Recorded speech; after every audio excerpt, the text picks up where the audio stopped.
मैं कहूंगा बाबा साहब आंबेडकर, आप सब 2 बार बोलिए, अमर रहे, अमर रहे। बाबा साहब आंबेडकर, बाबा साहब आंबेडकर, बाबा साहब आंबेडकर। हरियाणा के मुख्यमंत्री श्रीमान नायब सिंह सैनी जी, केंद्रीय मंत्रिमंडल के मेरे साथी श्रीमान मुरलीधर मोहोल जी, हरियाणा सरकार के सभी मंत्रीगण, सांसद और विधायकगण और मेरे प्यारे भाई और बहनों, मारे हरियाणा के धाकड़ लोगों ने राम राम।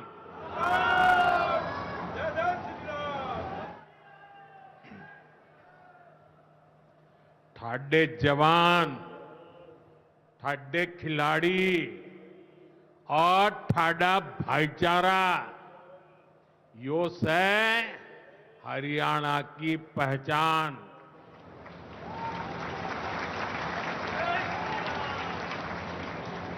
लावणी के इस अति व्यस्त समय में आप इतनी विशाल संख्या में हमें आशीर्वाद देने पहुंचे हैं।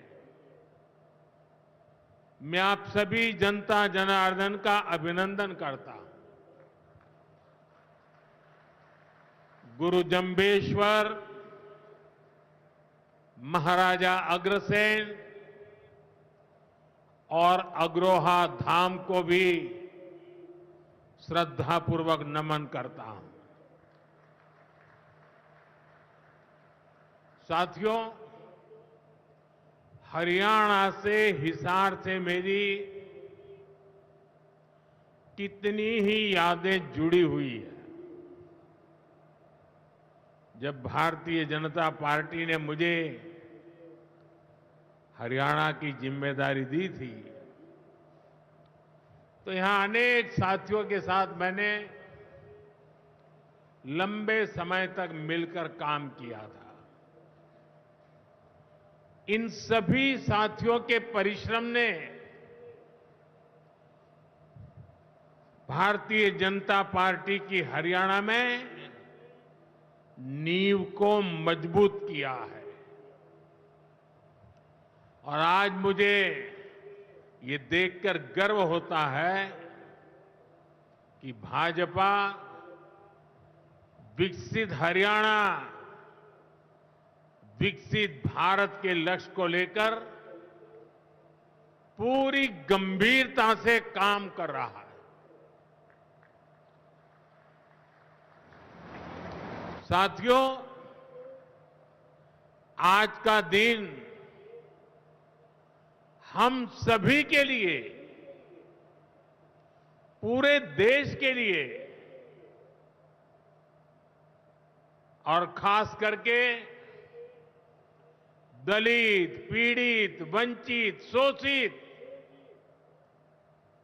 उन सब के लिए बहुत महत्वपूर्ण दिवस है।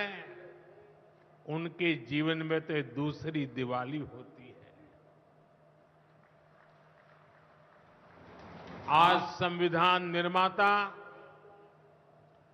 बाबा साहब आंबेडकर की जयंती है। उनका जीवन, उनका संघर्ष, उनका जीवन संदेश हमारी सरकार की 11 साल की यात्रा का प्रेरणा स्तंभ बना है। हर दिन, हर फैसला, हर नीति बाबा साहब आंबेडकर को समर्पित है। वंचित, पीड़ित, शोषित, गरीब, आदिवासी, महिलाएं, इनके जीवन में बदलाव लाना, इनके सपनों को पूरा करना, ये हमारा मकसद है। इसके लिए निरंतर विकास, तेज विकास, और यही भाजपा सरकार का मंत्र है। साथियों, इसी मंत्र पर चलते हुए आज हरियाणा से अयोध्या धाम के लिए फ्लाइट शुरू हुई है। यानी अब श्री कृष्ण जी की पावन भूमि हरियाणा प्रभु राम की नगरी से सीधे जुड़ गई है।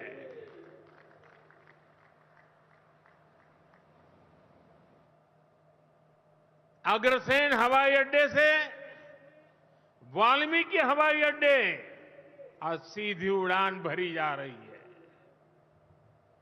बहुत जल्द यहां से दूसरे शहरों के लिए भी उड़ानें शुरू होगी। आज हिसार एयरपोर्ट की नई टर्मिनल बिल्डिंग का शिलान्यास भी हुआ है। ये शुरुआत हरियाणा की आकांक्षाओं को एक नई ऊंचाई पर पहुंचाने की उड़ान है। मैं हरियाणा के लोगों को इस नई शुरुआत के लिए ढेर सारी बधाई देता हूं। साथियों, मेरा आपसे वादा रहा है, हवाई चप्पल पहनने वाला भी हवाई जहाज में उड़ेगा।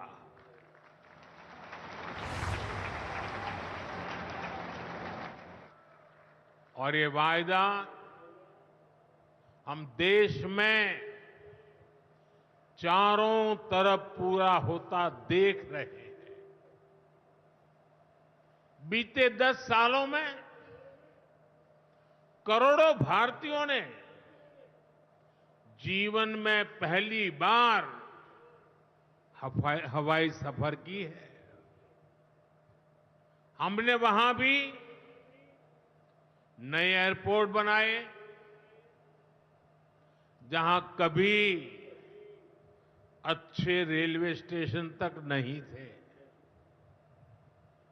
2014 से पहले देश में 74 एयरपोर्ट थे। सोचिए, 70 साल में 74।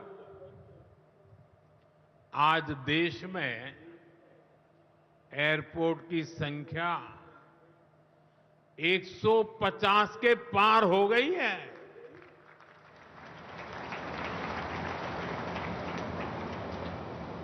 देश के करीब 90 एरोड्रम उड़ान योजना से जुड़ चुके हैं। 600 से अधिक रूट पर उड़ान योजना के तहत हवाई सेवा चल रही है। इनमें बहुत कम पैसों में लोग हवाई यात्रा कर रहे हैं। और इसलिए आज हर साल हवाई यात्रा करने वालों का नया रिकॉर्ड बन रहा है। हमारी एयरलाइन कंपनियों ने भी रिकॉर्ड संख्या में 2000 नए जहाजों का, हवाई जहाजों का ऑर्डर दिया है। और जितने नए जहाज आएंगे उतनी ही ज्यादा नौकरियां पायलट के रूप में हो, एयर होस्टेस के रूप में हो, सैकड़ों नई सेवाएं भी होती है। एक जगह हवाई जहाज चलता है तब ग्राउंड स्टाफ होता है, न जाने कितने काम होता है। ऐसी अनेक सेवाओं के लिए नौजवानों को रोजगार के अवसर मिलेंगे। इतना ही नहीं, हवाई जहाज के मेंटेनेंस से जुड़ा एक बड़ा सेक्टर भी अनगिनत रोजगार बनाएगा। हिसार का ये एयरपोर्ट भी हरियाणा के नौजवानों के सपनों को नई ऊंचाई देगा। साथियों, हमारी सरकार एक तरफ कनेक्टिविटी पर बल दे रही है, दूसरी तरफ गरीब कल्याण और सामाजिक न्याय भी सुनिश्चित कर रही है। और यही तो बाबा साहब आंबेडकर का सपना था। हमारे संविधान निर्माताओं की यही आकांक्षा थी। देश के लिए मरने मिटने वालों का भी यही सपना था।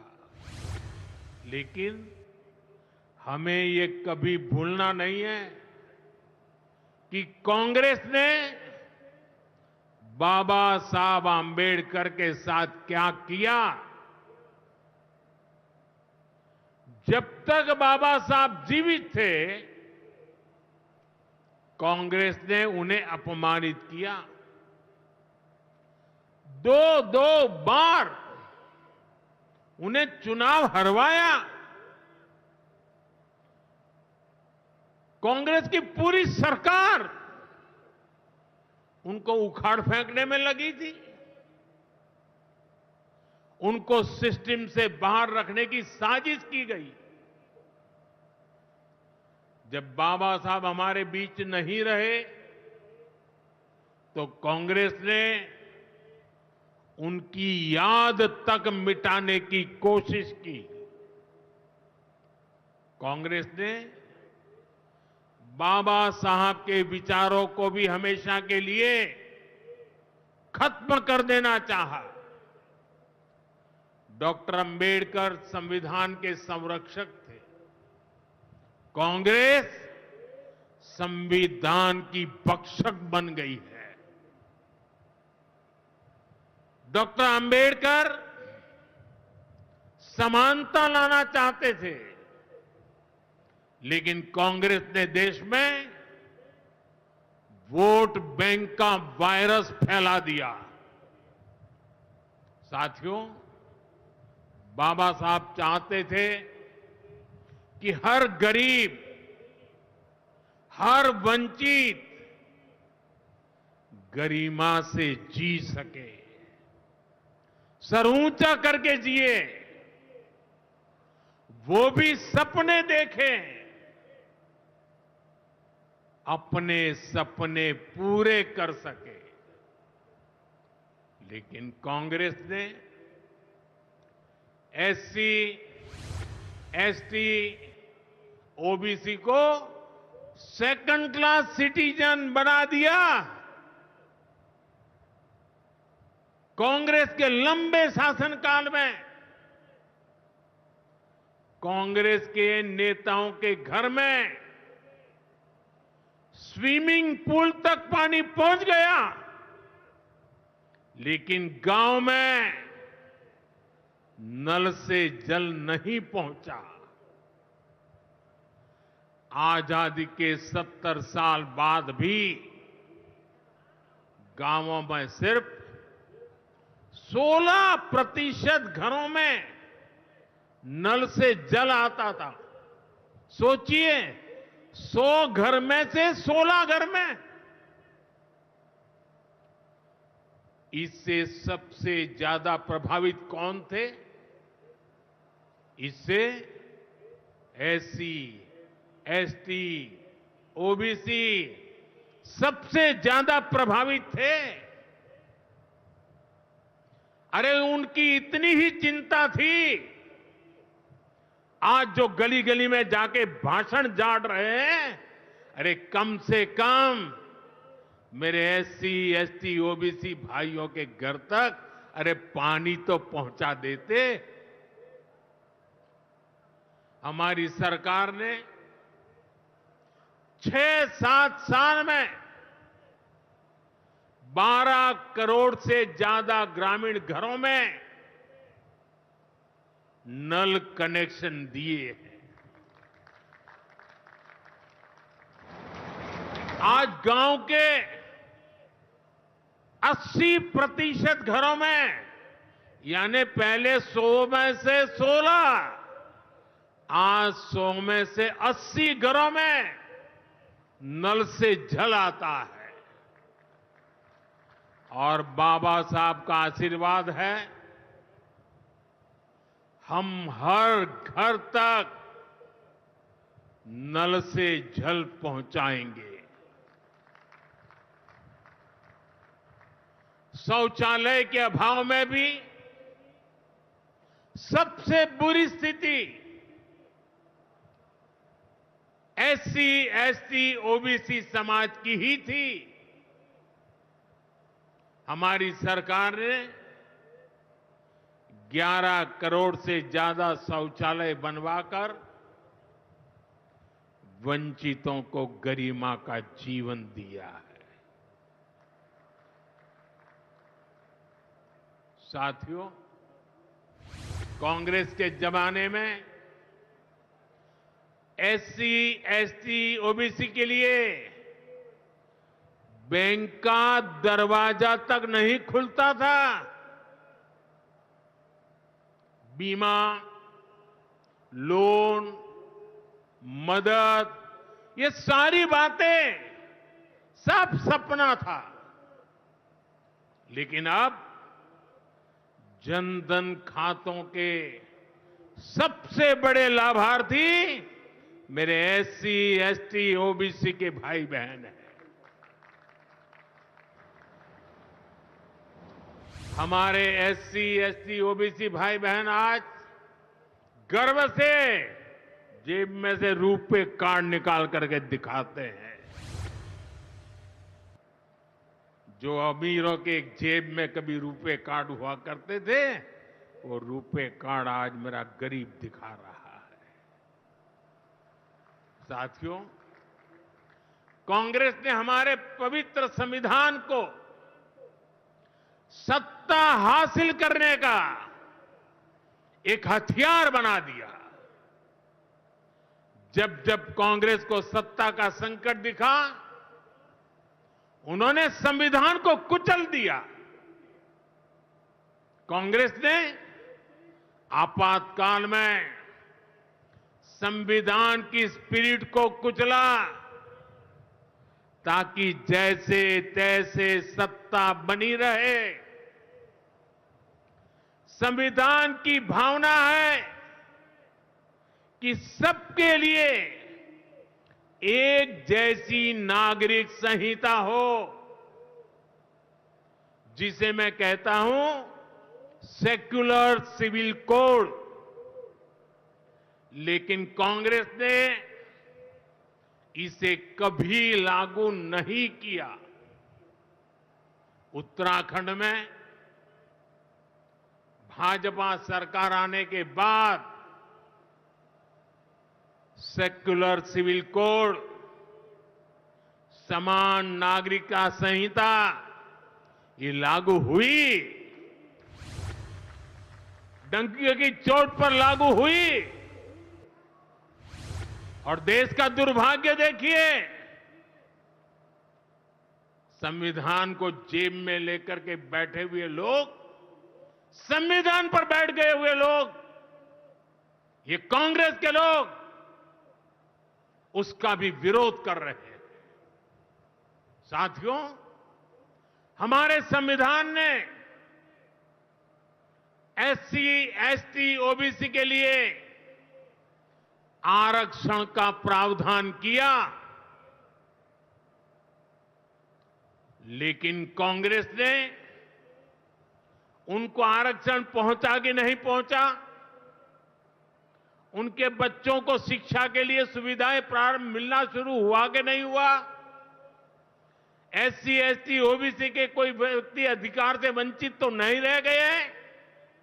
उसकी कभी परवाह नहीं की। लेकिन राजनीतिक खेल खेलने के लिए कांग्रेस ने बाबा साहब आंबेडकर ने जो सपना देखा था, सामाजिक न्याय के लिए संविधान में जो व्यवस्था की थी, उसको भी पीठ में छुरा भोंककर उस संविधान के उस प्रावधान को तुष्टीकरण का माध्यम बना दिया। अभी आपने भी समाचारों में सुना होगा, कर्नाटका की कांग्रेस सरकार ने टेंडर में भी अब एससी, एसटी, ओबीसी के अधिकार छीन करके धर्म के आधार पर आरक्षण दे दिया। जबकि संविधान में बाबा साहब आंबेडकर ने साफ साफ शब्दों में चर्चा में कहा था कि संविधान में कतई धर्म के आधार पर आरक्षण की व्यवस्था नहीं की जाएगी। और हमारे संविधान ने धर्म के आधार पर आरक्षण के लिए प्रतिबंध लगाया हुआ है।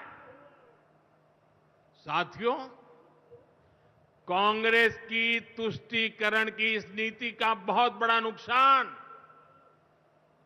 मुस्लिम समाज को भी हुआ है। कांग्रेस ने सिर्फ कुछ कट्टरपंथियों को ही खुश किया है, बाकी समाज बेहाल रहा, अशिक्षित रहा, गरीब रहा। कांग्रेस की इस कुनीति का सबसे बड़ा प्रमाण वक्फ कानून है। देश आजाद होने के बाद 2013 तक वक्फ का कानून चलता था, लेकिन चुनाव जीतने के लिए, तुष्टीकरण की राजनीति के लिए, वोट बैंक की राजनीति के लिए 2013 के आखिर में, आखिरी सत्र में कांग्रेस ने इतने सालों तक चल रहे वक्फ के कानून में आनन फानन संशोधन कर दिया ताकि चुनाव में वोट पा सके। वोट बैंक को खुश करने के लिए इस कानून को ऐसा बना दिया कि बाबा साहब आंबेडकर के संविधान की ऐसी की तैसी संविधान से ऊपर कर दिया। ये बाबा साहब का सबसे बड़ा अपमान का काम था। साथियों, ये कहते हैं कि उन्होंने मुसलमानों के हित में किया। मैं जरा ऐसे सभियों से पूछना चाहता हूं, वोट बैंक के भूखे इन राजनेताओं से कहना चाहता हूं, अगर सच्चे अर्थ से आपके दिल में मुसलमानों के लिए थोड़ी भी हमदर्दी है तो कांग्रेस पार्टी अपने पार्टी के अध्यक्ष मुसलमान को बनाए। क्यों नहीं बनाते भाई? संसद में टिकट देते हैं, 50% मुसलमानों को दो, जीत करके आएंगे तो अपनी बात बताएंगे। लेकिन ये नहीं करना है। कांग्रेस में तो कुछ नहीं देना है। देश के नागरिकों के अधिकारों को छीनना और देना, इनकी नीयत किसी का भी भला करने की कभी नहीं रही, मुसलमानों का भला करने की भी नहीं रही। यही कांग्रेस की अच्छी सच्चाई है। साथियों, वक्फ के नाम पर लाखों हेक्टेयर जमीन पूरे देश में है, इस जमीन, इस प्रॉपर्टी से गरीब का, बेसहारा महिलाओं बच्चों का भला होना चाहिए था। और आज ईमानदारी से उसका उपयोग हुआ होता तो मेरे मुसलमान नौजवानों को साइकिल के पंक्चर बना करके जिंदगी नहीं गुजारनी पड़ती। लेकिन इससे मुट्ठी भर भू माफिया का कोई भला हुआ। पसमानदा मुस्लिम इस समाज को कोई फायदा नहीं हुआ। और ये भूमाफिया किसकी जमीन लूट रहे थे? ये दलित की जमीन लूट रहे थे, पिछड़ों की जमीन लूट रहे थे, आदिवासी की जमीन लूट रहे थे, विधवा महिलाओं की संपत्ति लूट रहे थे। सैकड़ों विधवा मुस्लिम महिलाओं ने भारत सरकार को चिट्ठी लिखी, तब जाके कानून की चर्चा आई है। वक्फ कानून में बदलाव के बाद अब ये गरीबों से जो लूटा जा रहा है वो बंद होने वाला है।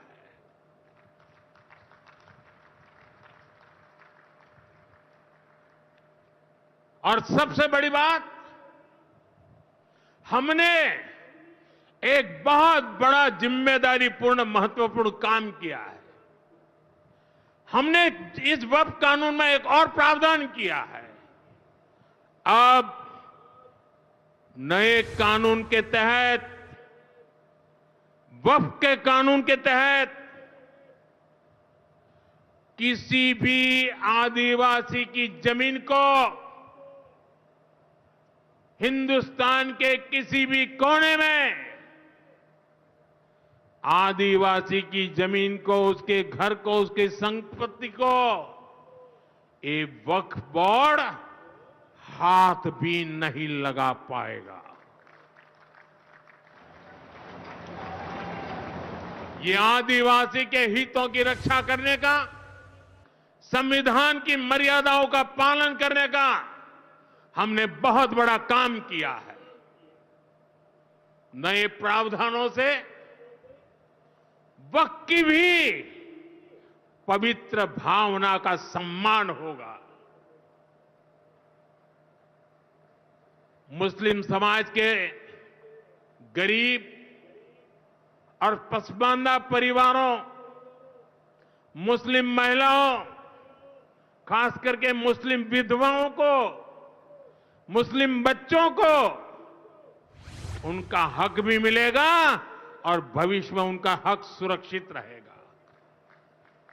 और यही तो बाबा साहब आंबेडकर ने संविधान के स्पिरिट में हमें काम दिया हुआ है। यही असल स्पिरिट है, यही असली सामाजिक न्याय है।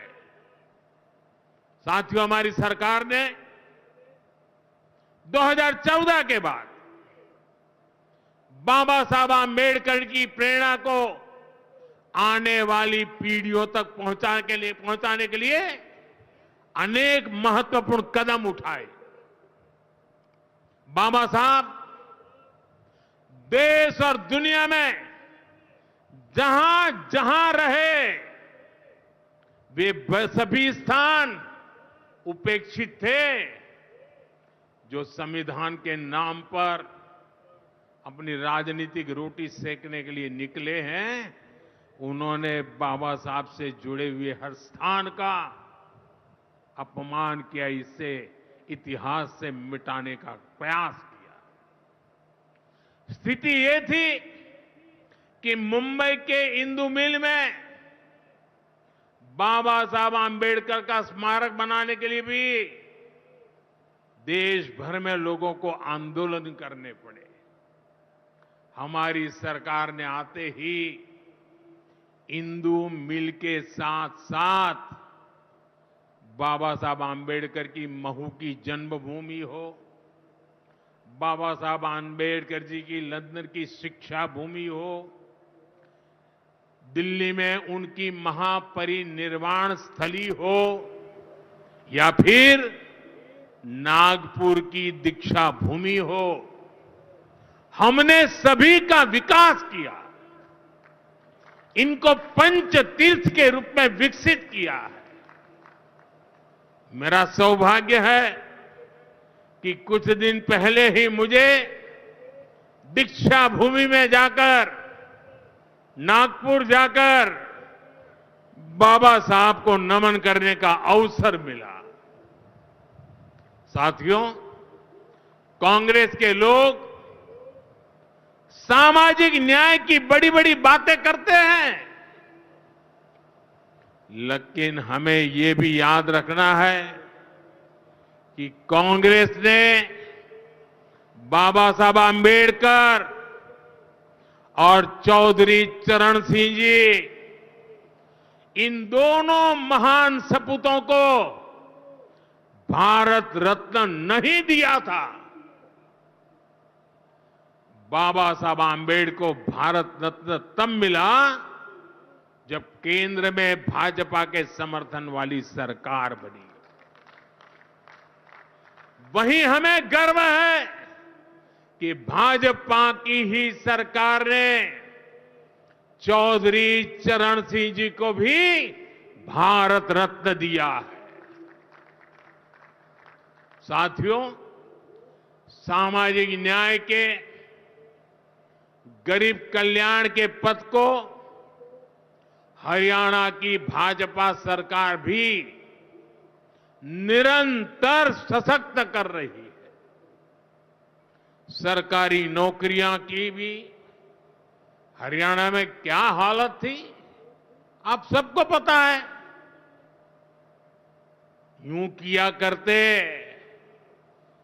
जे नौकरी लागनी है तो किसी नेता के गैल हो ले, और न तो रुपया ले आ, बापू की जमीन और मां के तो जेवर भी बिक जाया करते। मुझे खुशी है कि नायब सिंह सैनी जी की सरकार ने कांग्रेस की इस बीमारी का इलाज कर दिया है।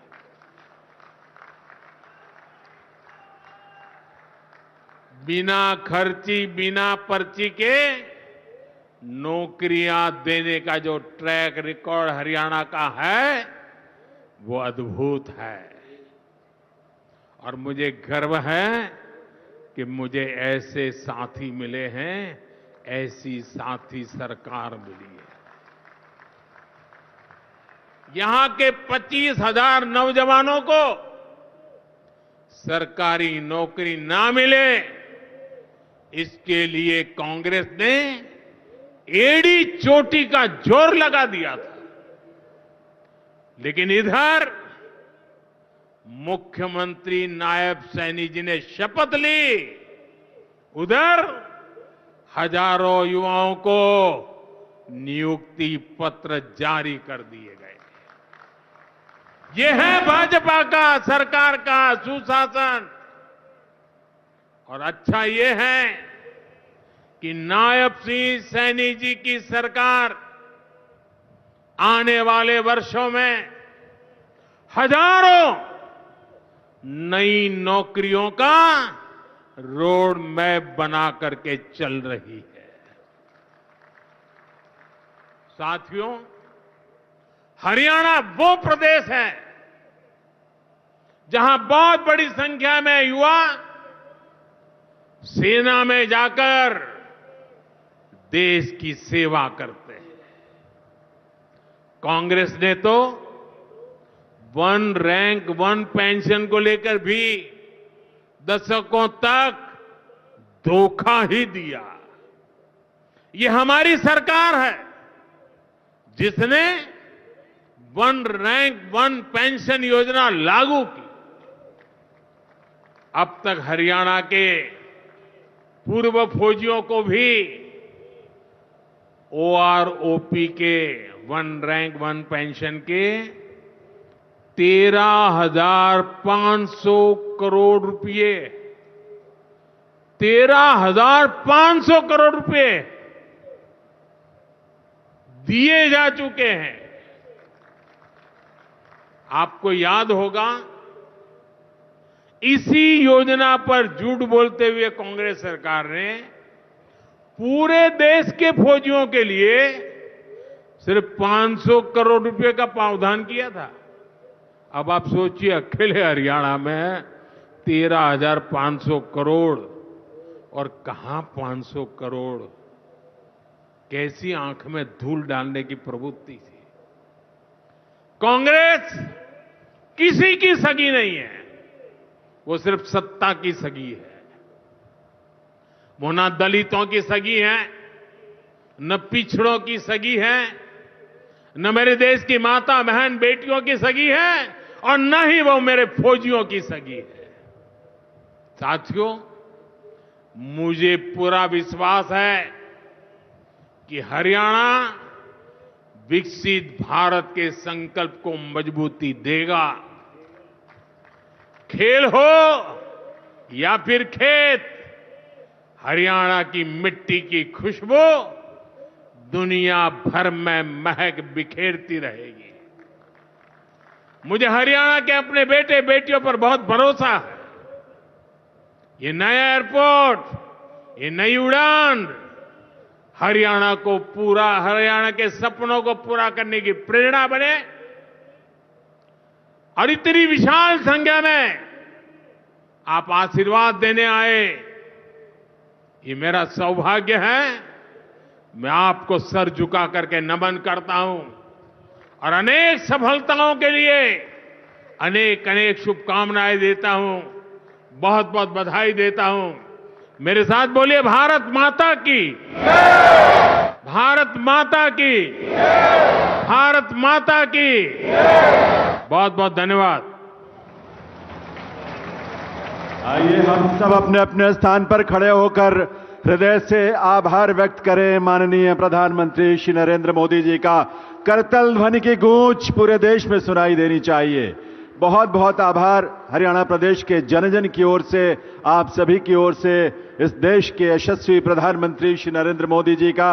आज का दिन आपने हरियाणा प्रदेश की विकास यात्रा को समर्पित किया है। बाबा साहेब की 135वीं जयंती को आपने इस रूप में हरियाणा प्रदेश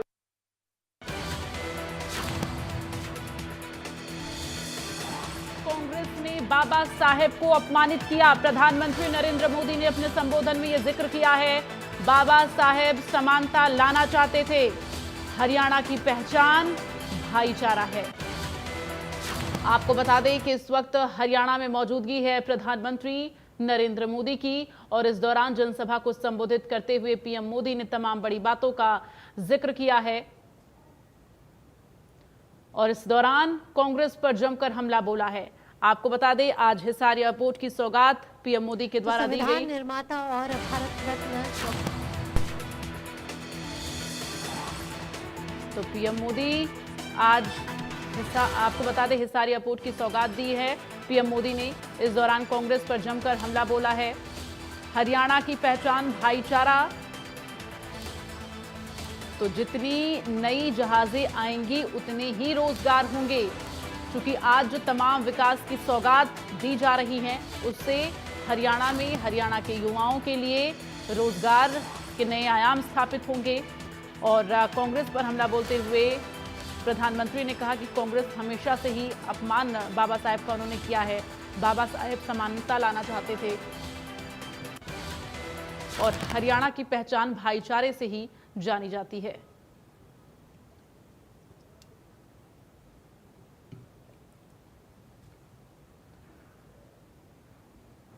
तो प्रधानमंत्री नरेंद्र मोदी की इस वक्त मौजूदगी हरियाणा में है। आज हरियाणा को तमाम बड़ी सौगात पीएम मोदी के द्वारा दी गई है। हिसार से पहली उड़ान जो है फ्लाइट ने भरी, और अब वो अयोध्या पहुंचेगी फ्लाइट। फिलहाल टर्मिनल 2 का भी शिलान्यास इस दौरान पीएम मोदी के द्वारा किया गया है। तो इस दौरान सीएम नायब सिंह सैनी ने प्रधानमंत्री का जोरदार स्वागत किया, जब हरियाणा की धरती पर प्रधानमंत्री नरेंद्र मोदी का आगमन हुआ, और पीएम मोदी को हरियाणा की जो भेंट है वो दी गई सीएम सैनी के द्वारा। आपको बता दें, आज बाबा साहेब भीमराव अंबेडकर की 135वीं जयंती है। इस मौके पर जगह जगह कार्यक्रम हैं और कार्यक्रम रखा गया है। इस दौरान इस कार्यक्रम के जरिए प्रधानमंत्री नरेंद्र मोदी ने बाबा साहेब भीमराव अंबेडकर को याद किया, उनकी जयंती पर उन्हें नमन किया है और इसके साथ ही हरियाणा प्रदेशवासियों को तमाम बड़ी सौगात भी दी गई है। तो हिसार से पहली फ्लाइट ने आज उड़ान भरी है और अब नियमित फ्लाइट जो है यहां से चलेगी और तमाम जगहों के लिए हवाई सफर जो है वो लोगों के लिए अब आसान हो जाएगा। तो प्रधानमंत्री नरेंद्र मोदी, आपको बता दें कि यहां से यमुनानगर जाएंगे, यमुनानगर में भी एक जनसभा को संबोधित करेंगे और थर्मल पावर प्लांट की आधारशिला रखी जाएगी प्रधानमंत्री नरेंद्र मोदी के द्वारा। तो आज पीएम मोदी कई सौगातें जो हैं वो देने वाले हैं। तो कुछ सौगात तो सौंप दी गई है जनता को, जैसे कि हिसार का एयरपोर्ट जो है वो जनता को समर्पित कर दिया गया है। अब यमुनानगर पहुंचेंगे प्रधानमंत्री। तो ग्राफिक्स के जरिए आपको ये भी बता रहे हैं कि हिसार एयरपोर्ट की खासियत क्या है। रोजाना यहां से 20 फ्लाइटें उड़ान भर सकेंगी और सालाना जो है यात्रियों की संख्या 3 लाख यात्री जो है सफर कर सकेंगे। यहां से हर घंटे 1000 यात्री सफर कर सकेंगे।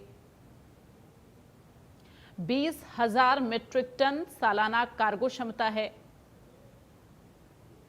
तो 7200 एकड़ क्षेत्र में एयरपोर्ट का फैलाव है और Boeing 777 series, B787 series, A330 जो है फ्लाइटें यहां से उड़ान भर सकेंगी।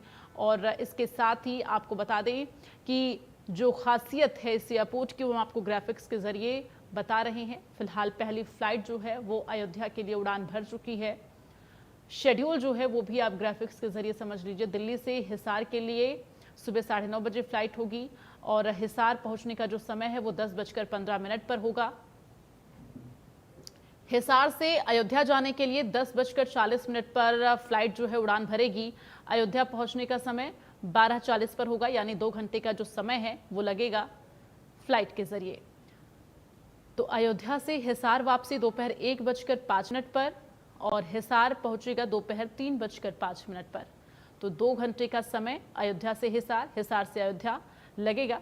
हिसार से दिल्ली वापसी दोपहर 3:35 पर होगी।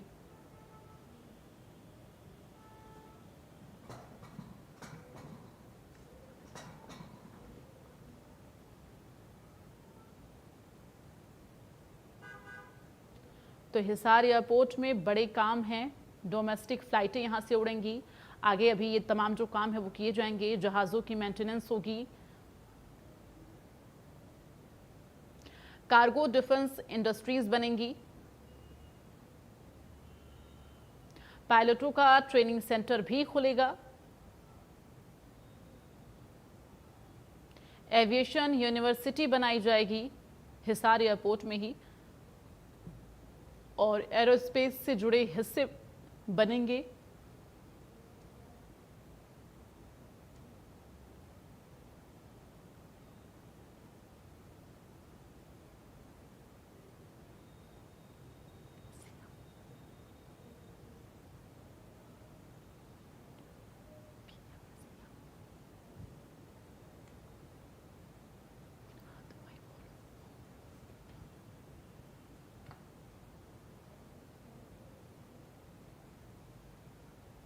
प्रधानमंत्री नरेंद्र मोदी ने अपने संबोधन में क्या कुछ कहा है, जो मुख्य बड़ी बातें हैं, सुनवाते हैं आपको। हमारे हरियाणा के धाकड़ लोगों ने राम राम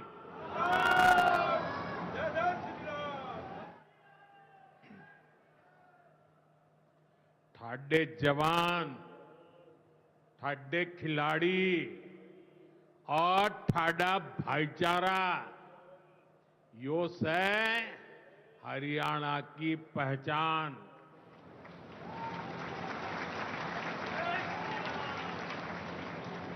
लावणी के इस अति व्यस्त समय में आप इतनी विशाल संख्या में हमें आशीर्वाद देने पहुंचे हैं। मैं आप सभी जनता जनार्दन का अभिनंदन करता हूं। गुरु जंबेश्वर, महाराजा अग्रसेन और अग्रोहा धाम को भी श्रद्धापूर्वक नमन करता हूं। और आज मुझे ये देखकर गर्व होता है कि भाजपा विकसित हरियाणा, विकसित भारत के लक्ष्य को लेकर पूरी गंभीरता से काम कर रहा है। साथियों, कांग्रेस के जमाने में एससी, एसटी, ओबीसी के लिए बैंक का दरवाजा तक नहीं खुलता था। बीमा, लोन, मदद, ये सारी बातें सब सपना था। लेकिन अब जनधन खातों के सबसे बड़े लाभार्थी मेरे एससी, एसटी, ओबीसी के भाई बहन हैं। हमारे एससी, एसटी, ओबीसी भाई बहन आज गर्व से जेब में से रुपए कार्ड निकाल करके दिखाते हैं। जो अमीरों के जेब में कभी रुपए कार्ड हुआ करते थे, वो रुपए कार्ड आज मेरा गरीब दिखा रहा है। संविधान की भावना है कि सबके लिए एक जैसी नागरिक संहिता हो, जिसे मैं कहता हूं सेक्युलर सिविल कोड। लेकिन कांग्रेस ने इसे कभी लागू नहीं किया। उत्तराखंड में भाजपा सरकार आने के बाद सेक्युलर सिविल कोड, समान नागरिकता संहिता ये लागू हुई। डंकी की चोट पर लागू हुई। और देश का दुर्भाग्य देखिए, संविधान को जेब में लेकर के बैठे हुए लोग, संविधान पर बैठ गए हुए लोग, ये कांग्रेस के लोग उसका भी विरोध कर रहे हैं।